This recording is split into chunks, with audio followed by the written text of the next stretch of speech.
ॐ श्रीकृष्णाय नमः।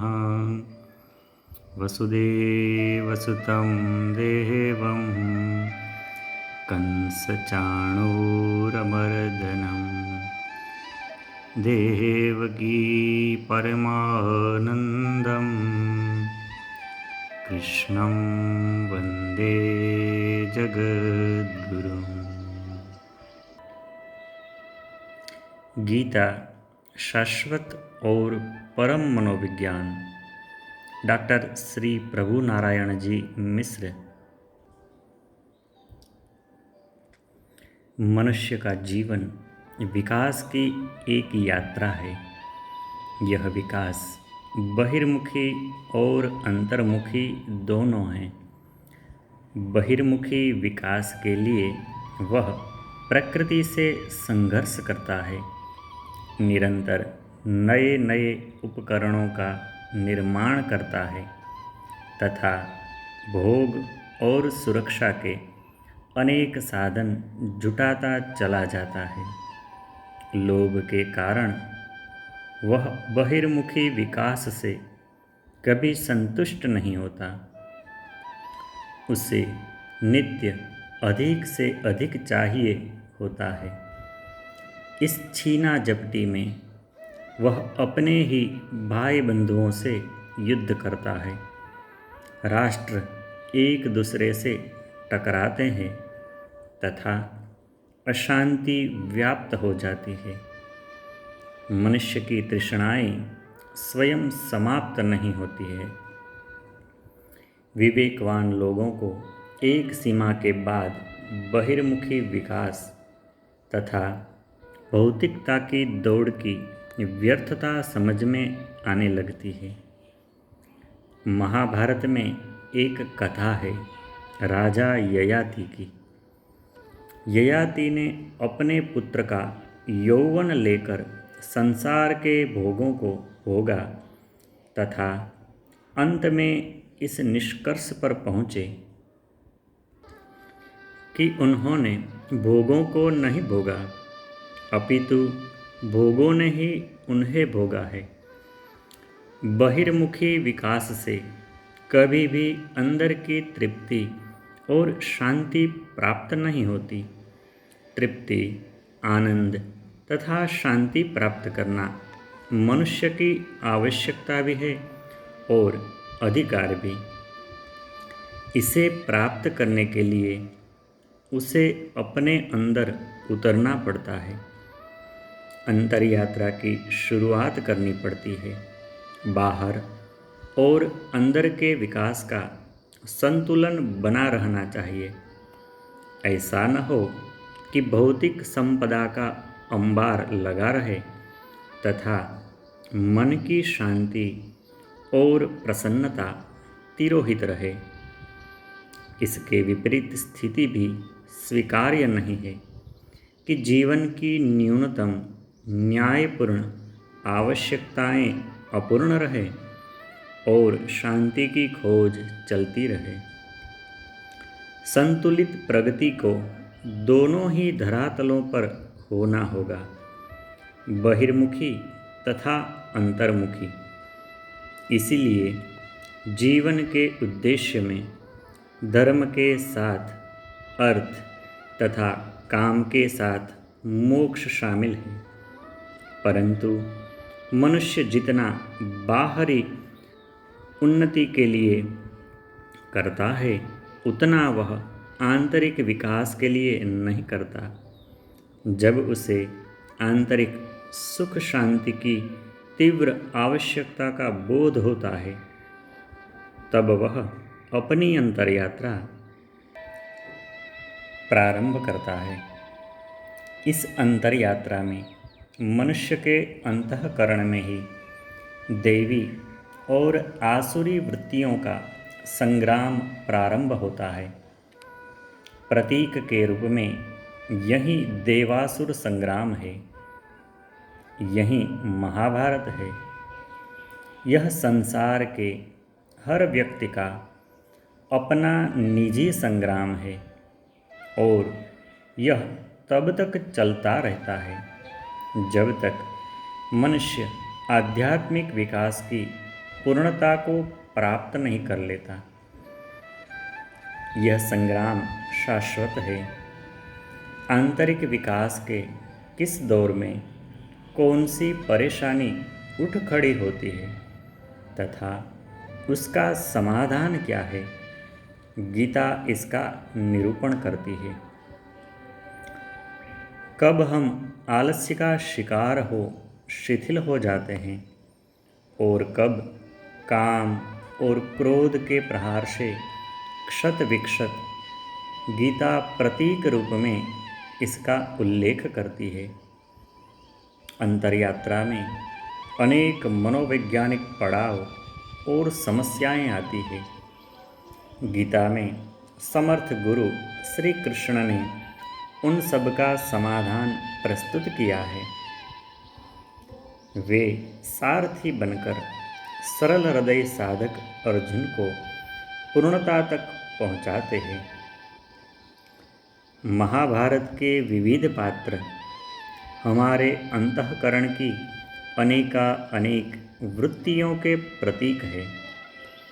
महात्मा गांधी का मानना है कि महाभारत युद्ध बाहर ही नहीं हुआ, यह मनुष्य के अंदर भी घटित होता है। गीता इस महाभारत में विजयी होने का मार्ग प्रशस्त करती है। गीता के उपदेशों का पालन करने वाला व्यक्ति इस आंतरिक महाभारत में निश्चित विजयी ही होता है।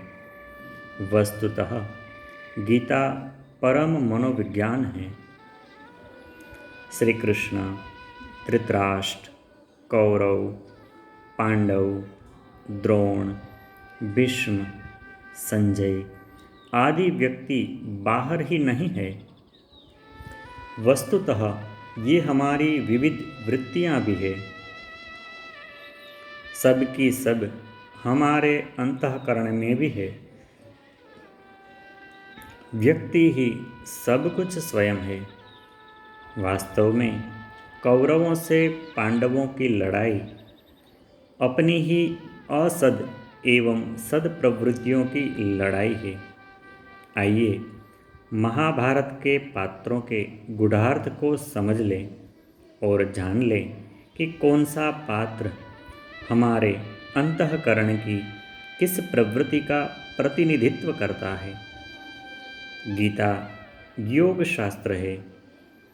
योग शब्द का अर्थ है मिलन। जीवात्मा और परमात्मा के मिलन रूपी योग के ही प्रतीक रूप का इसमें वर्णन किया गया है। जीवात्मा का दूसरा नाम है क्षर पुरुष और परमात्मा का अक्षर पुरुष। जब क्षर और अक्षर पुरुष का मिलन हो जाता है, दृश्य और दृष्टा का मिलन हो जाता है, ज्ञेय और ज्ञाता का मिलन हो जाता है, तो द्वैत भाव लुप्त हो जाता है। न क्षर रहता है न अक्षर। जो रहता है उसको गीता में पुरुषोत्तम कहा गया है। प्रकृति के नियम को धर्म कहते हैं।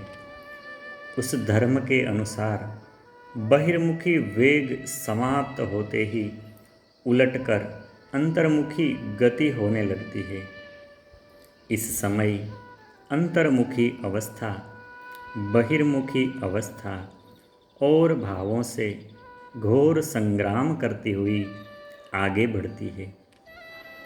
बहिर्मुखी प्रवृत्तियों का नाम असुर और अंतर्मुखी वृत्तियों का नाम देवता है। इन्हीं के संघर्षों को देवासुर संग्राम कहते हैं। इस संग्राम का स्थान अर्थात क्षेत्र अपना अंतःकरण ही है। योग का आरंभ होता है वियोग से। जब तक विषय भोग अच्छा लगता है तब तक मन प्राण परमात्मा के लिए व्याकुल नहीं हो सकते। जब सांसारिक परिस्थिति की कठिनाइयों और वृत्तियों का संग्राम कष्टप्रद हो जाता है, तब साधक बहुत ही शोकाकुल होकर, आर्त होकर परमात्मा या गुरु की शरण लेता है। अर्जुन विषाद योग का भी यही तात्पर्य है। अर्जुन विषाद योग गीता का प्रथम अध्याय है। संजय धृतराष्ट्र को युद्ध का हाल सुना रहे हैं। यह धृतराष्ट्र कौन है? जो मन, मानव शरीर रूपी राष्ट्र को धारण किए रहता है और उसका पालन करता है, उस मन को धृतराष्ट्र कहा जाता है। मन विवेकहीन और अचेतन होने के कारण अंधा है, परंतु अनेक जन्मों से असंख्य वृत्तियों द्वारा परिपुष्ट होकर वह 10,000 असंख्यवाचक हाथियों का बल रखता है।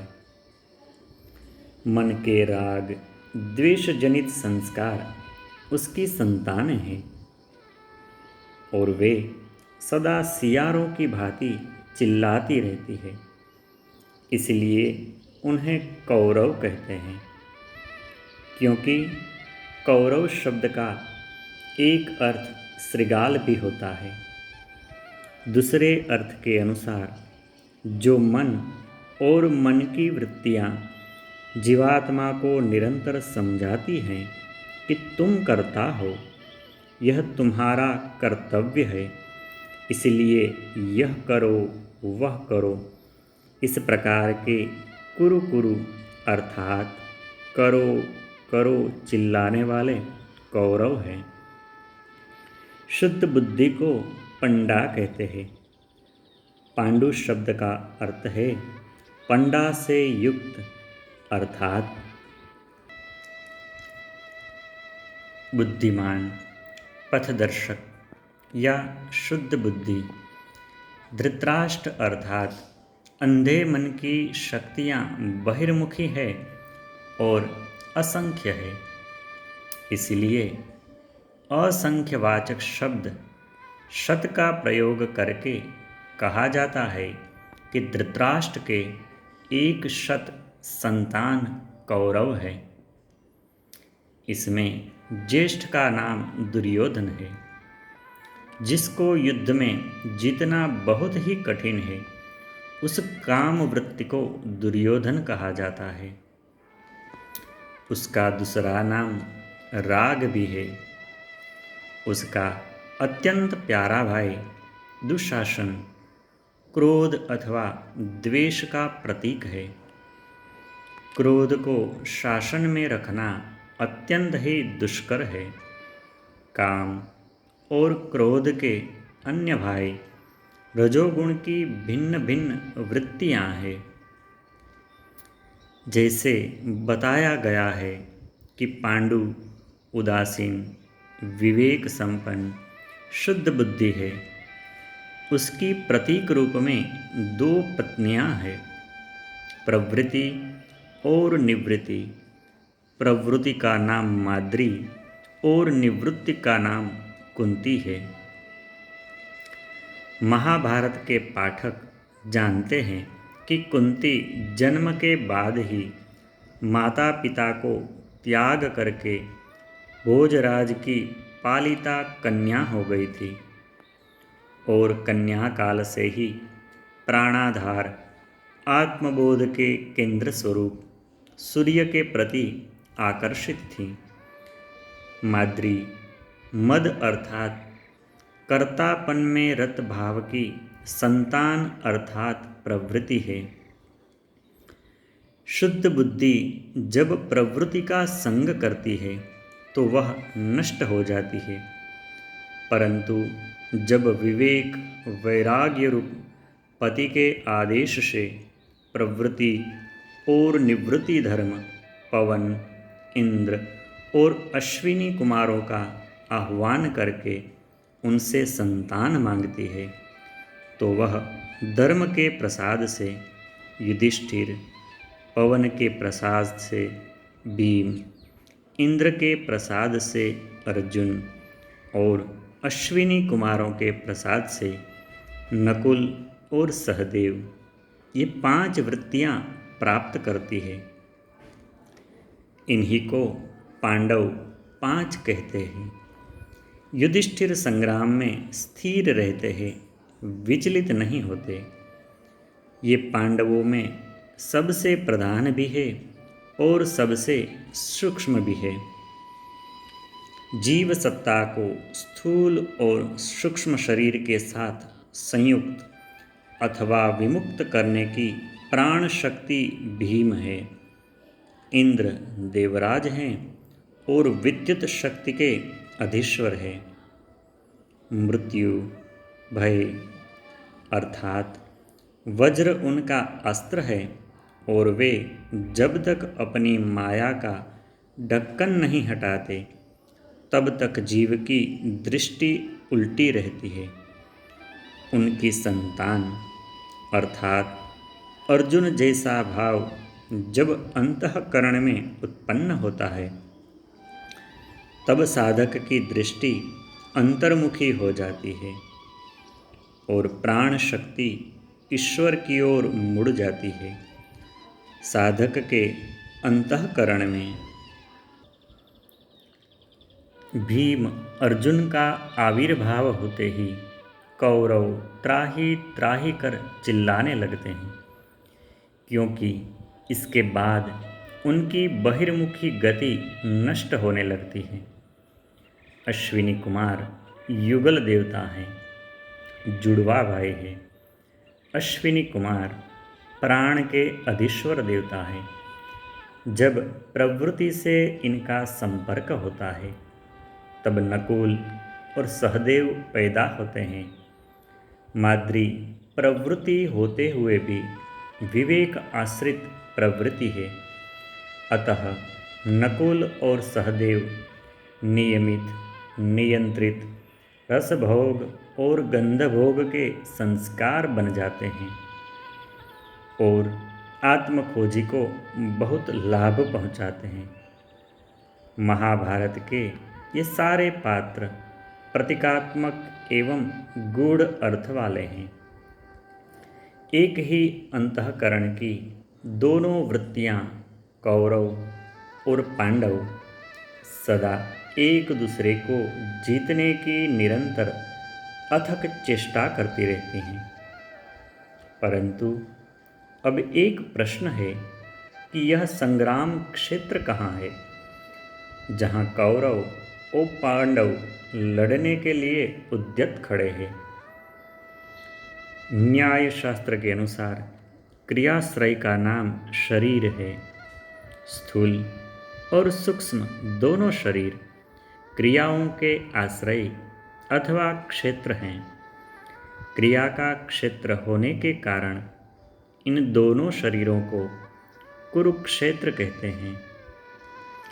अंतर केवल यह है कि स्थूल शरीर में अवस्थित रीढ़ और मस्तिष्क तथा सूक्ष्म शरीर को धर्म क्षेत्र कुरुक्षेत्र कहते हैं, क्योंकि यहाँ बहिर्मुखी तथा अंतर्मुखी दोनों प्रकार की क्रियाएं होती हैं।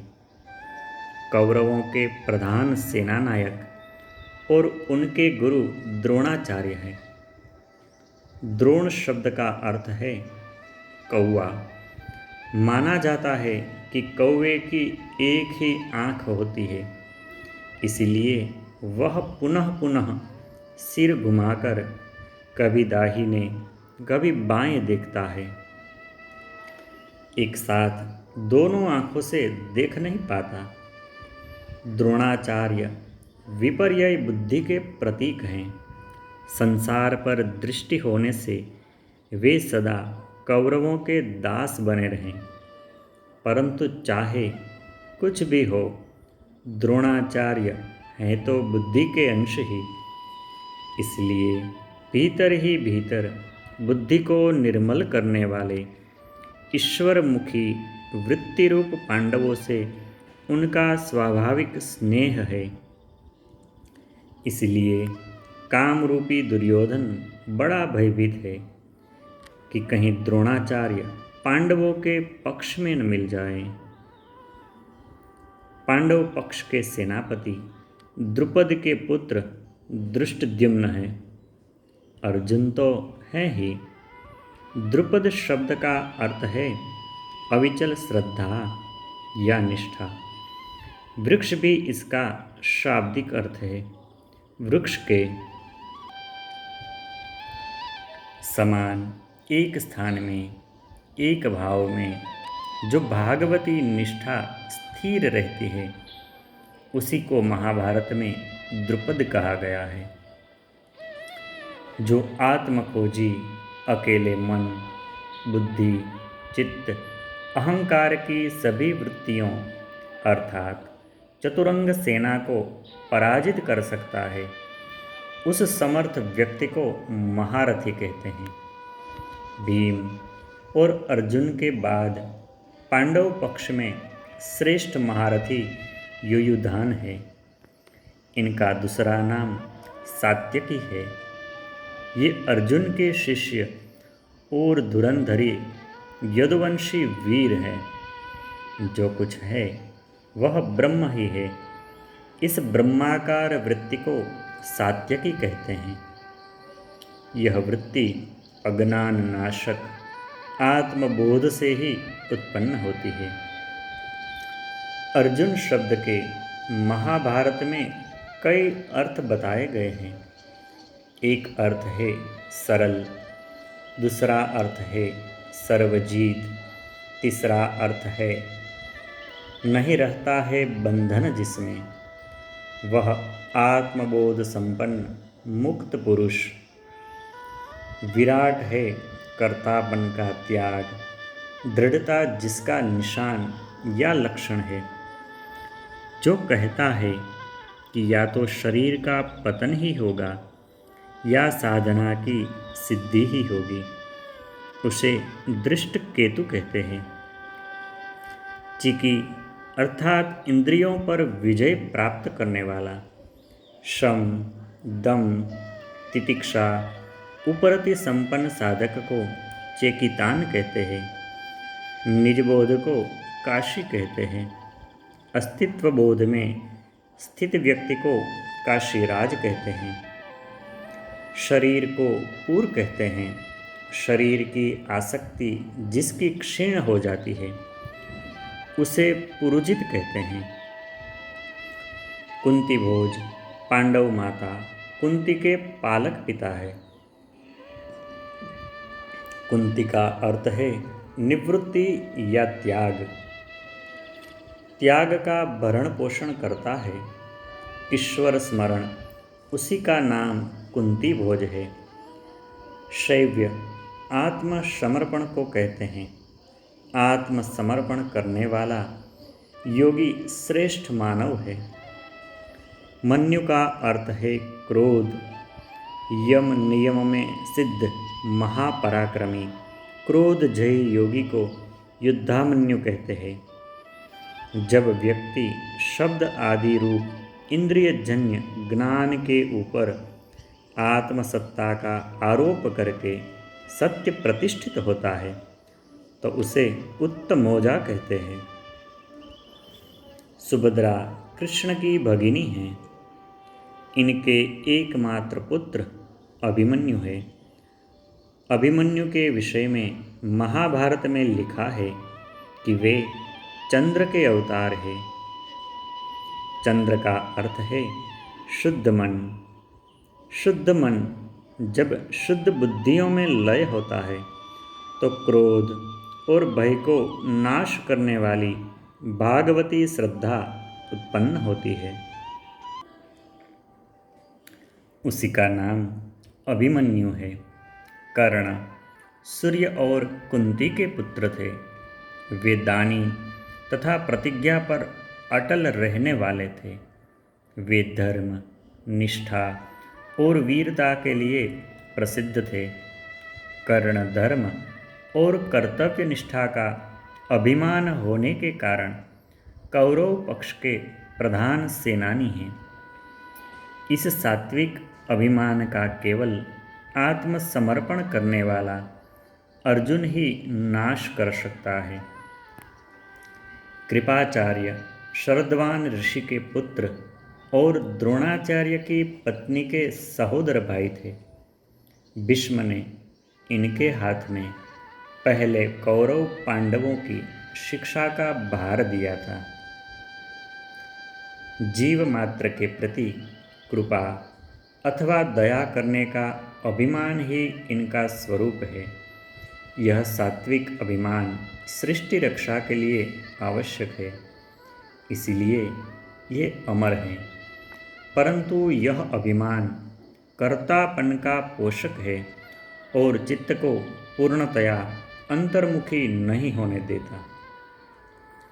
दूसरी ओर जो जीव मात्र के प्रति दया अंतःकरण में है, उसके मूल में मृत्यु, भय, भविष्य में कष्ट पाने का भय और दया न करने पर दूसरों से सहायता न मिलने का भय, अर्थात एक शब्द में अपने जीवत्व की कामना है।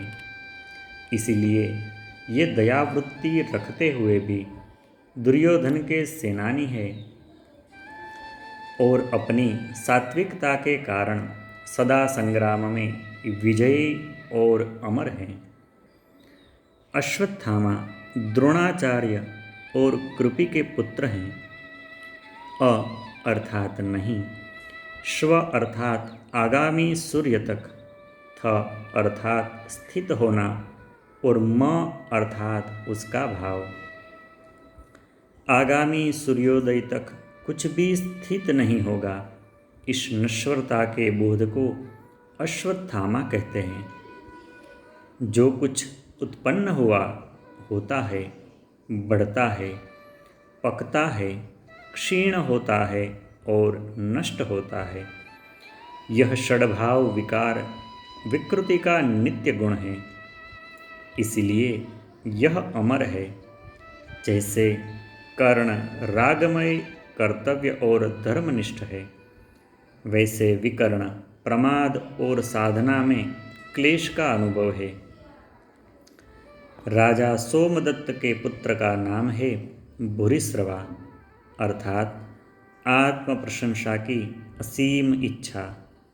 जब यश की ऐषणा तीव्र हो उठती है तो सर्वत्र ईश्वर विद्यमान है, यह भावना परास्त हो जाती है।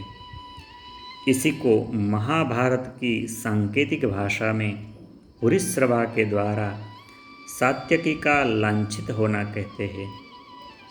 महाभारत में सात्यकी भूरिश्रवा द्वारा लांछित हुए थे।